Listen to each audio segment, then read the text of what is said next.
Hi everyone, it's Lynnea for LDRS Creative. Today we are going to be mixing, matching, and combining some products from the new Fall, Winter, and Holiday 2023 collection to create what I think is a really cute outdoors wintry scene. So I have the Through the Trees 4x6 stamp set, and that pairs perfectly with the Through the Trees slimline layering stencils. I'm also going to be bringing in the Christmas Tree Shopping 4x6 stamps and the coordinating dies. Let's go ahead and get started with the stenciling.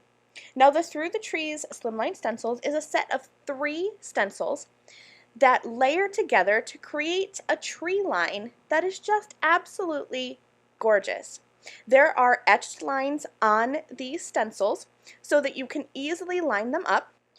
But I'm going to step outside of the box of those etched lines and kind of just ignore them a little bit and create a fuller tree line than what the stencils are intended to be used for. It's something that I really encourage you to do, to take a look at your products, use them as they're intended, absolutely, but then maybe think outside of that creative box and let your creativity just run wild.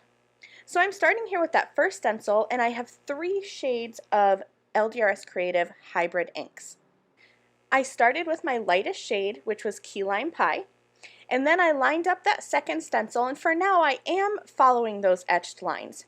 And this one is 4 Leaf. It's your classic Kelly green. So you'll see these tree lines start coming together. Some of the trees are going to overlap a little bit, and some of them are going to be standing off on their own. I'll peel up that second stencil, and then I'll bring in the third one and line that up, and I'm going to be using Olive Branch ink for this third stencil. Now after I peel up this stencil, I looked at my card and I thought that I wanted to have more trees. So this is where I kind of went rogue, and I just started mixing up the stencils. Some of them I chose just individual trees that I wanted to add to help fill out my design.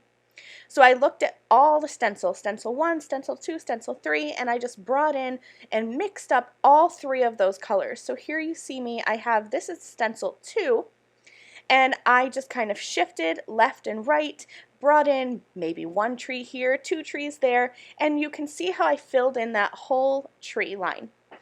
I really didn't have any rhyme or reason. I just wanted to scatter those colors and the various shapes and patterns of the trees to create a really full background for my card. Now I wanted to help set the scene, so I added some Marina Madness Hybrid ink towards the top of my card. That's going to create my sky. And here I have Pistachios Aplenty, and that's going to be my ground.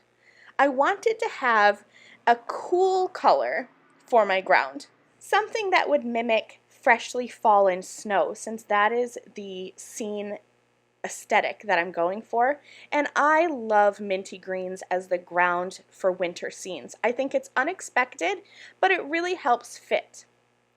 So now that I have that background all ink blended, here's where I'm going to be bringing in the Through the Trees 4x6 stamps. Now these stamps can be used on their own. You can stamp them with Raven Hybrid ink or with ink embossing ink, and you can color them in any way you want, but they are perfect when they are layered over top of the ink blended trees from the Through the Trees slimline stencils. So I have my Raven Hybrid ink, that's off to the side, you can't see it, but it's just your blackest black ink. And I am using these outline and layering stamps to just add some pops of black and some outlines here and there. I'm not doing it to every tree. Again, I don't really have a rhyme or reason, except that I'm just trying to keep it balanced to my eye. So I just went here and there, added some outlines, and then I added some of those stars along the tops of the tree lines. And then to help set that wintry scene, nothing is better than some silvery shimmer watercolor in the background. I set that panel aside to dry, and here's where I'm going to be bringing in the Christmas Tree Shopping 4x6 stamps. I used my Raven Hybrid ink, and I stamped those 2 pine trees, as well as some of these cute polar bears and the little penguin. I think these images are absolutely adorable, And they're easy to color because polar bears are mostly white. Now, nothing is stopping you from coloring these more of a warm gray or even browns. I just went with your basic polar bear white colors.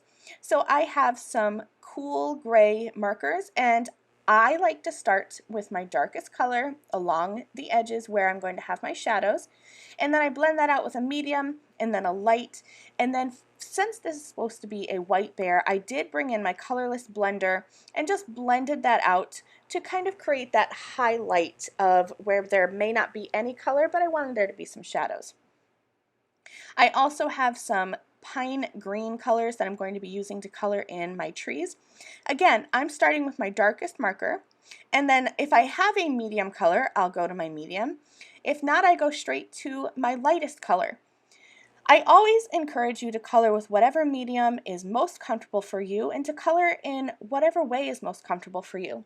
There are so many different ways to color. Some people like to start by adding an all-over lightest color to their image to saturate your paper, and then they go from medium to dark and then maybe even back to medium and back to light.